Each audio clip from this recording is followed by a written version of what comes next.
Hai, hello, salam sejahtera Malaysia. Selamat datang ke channel Fels Lifestyle. Terima kasih kerana terus setia dan bersama di dalam channel ini. Tuan-tuan dan puan, masih ramai yang bercakap dan bercerita tentang titah edendum.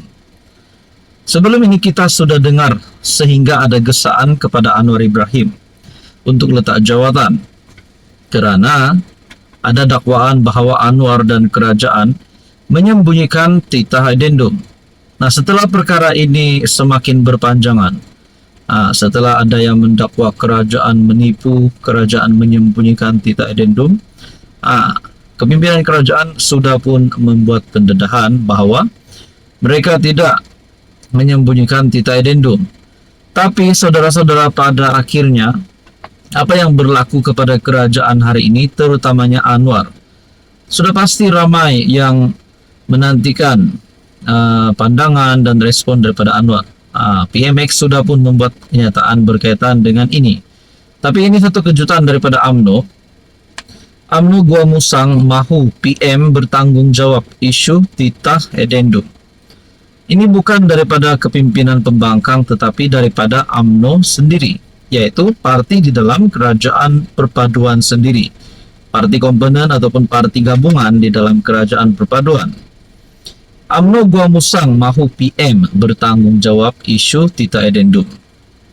UMNO Gua Musang menyifatkan kerajaan pimpinan Anwar menyembunyikan titah edendum tahanan rumah yang dikurniakan yang di-Pertuan Agong kepada Najib Razak untuk menjalani tahanan rumah, sekaligus menghalang proses keadilan.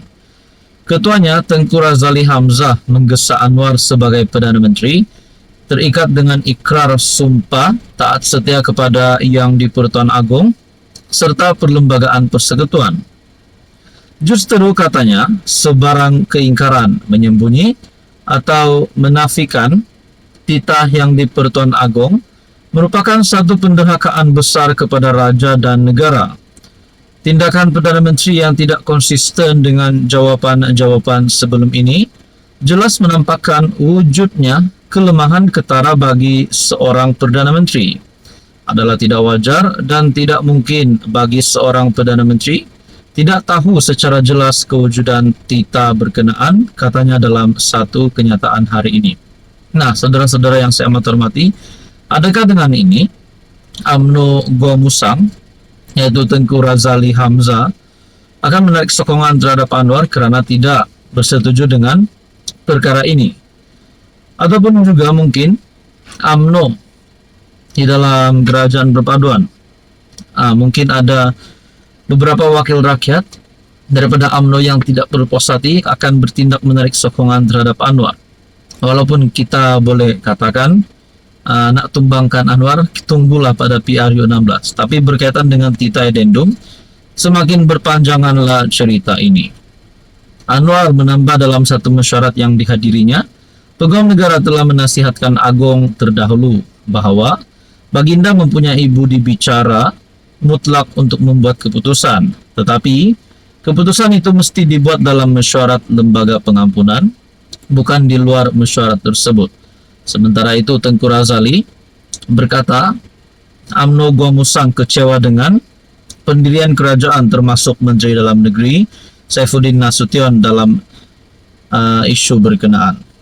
Katanya Anwar dan Saifuddin jelas memberi maklumat tidak tepat serta mengelirukan di Dewan Rakyat berhubung titah tambahan itu. Apa komen Anda? Halo semua, salam sejahtera Malaysia. Selamat datang ke channel Fels Lifestyle. Terima kasih kerana terus setia dan bersama di dalam channel ini. Saudara-saudara yang saya amat hormati, siapapun juga pemimpin di Malaysia, pemimpin politik, terutamanya yang memegang jawatan yang penting, jawatan yang besar dan menjadi ketua, mungkin Perdana Menteri, memegang jawatan ketua pembangkang, bercakap dengan status mana-mana kepimpinan yang memegang jawatan-jawatan tertinggi ini, sekiranya terlibat dengan salah laku, terlibat dengan kesalahan dan sebagainya yang boleh menjatuhkan reputasi, mereka sebagai pemimpin. Sudah pasti mungkin mereka akan menerima gesaan untuk letak jawatan dan sebagainya. Saudara-saudara, NGO file laporan polis terhadap Hamzah Zainuddin. Apa dah jadi? Kenapa nama ketua pembangkang NGO dalam satu laporan polis terhadap Hamzah Zainuddin? Gerakan Kuasa Rakyat Malaysia G57 dan ahli-ahli Gerakan Bangkit Sabahan akan memfailkan laporan polis di seluruh Sabah terhadap Timbalan Presiden Bersatu Datuk Seri Hamzah Zainuddin.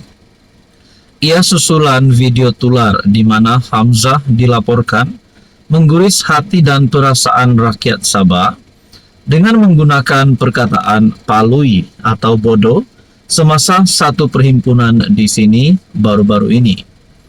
Pengerusi G57 Datuk Zulkarnain Mahdar berkata, perkataan itu mungkin ditujukan khas kepada Ketua Menteri Datuk Seri Haji G, tapi secara prinsip akan berdiri dalam solidariti terhadap sebarang penghinaan yang dilemparkan kepada orang Sabah. Saudara-saudara, berkaitan dengan berita ini, adakah Hamzah Zainuddin sebenarnya tidak layak untuk menjadi Timbalan Presiden Bersatu? Tidak layak untuk menjadi pembangkang kerana telah membuat kenyataan sedemikian? Dan adakah dengan kenyataan Hamzah ini, saudara-saudara, Bersatu tidak mungkin akan dapat menang di Sabah seperti sebelum ini? Perkataan palui yang diucapkan oleh Hamzah dan ditunjukkan kepada rakyat Sabah disifatkan sebagai perbuatan biadab dan kurang ajar. Justeru laporan polis akan dibuat bermula Jumaat agar tindakan tegas dapat dikenakan ke atas Hamzah. Artikel ini daripada Harian Express bertarikh 18 Januari.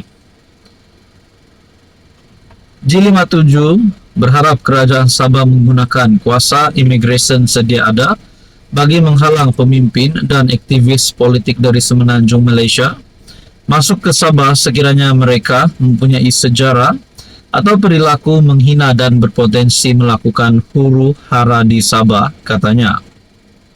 Zulkarnain yang juga Ketua Penasihat Gerakan Bangkit Sabahan berkata sebelum ini, aktivis visual Fahmi Reza juga telah menghina orang Sabah dengan melukis karikatur jelik yang membangkitkan kemarahan majoriti rakyat Sabah.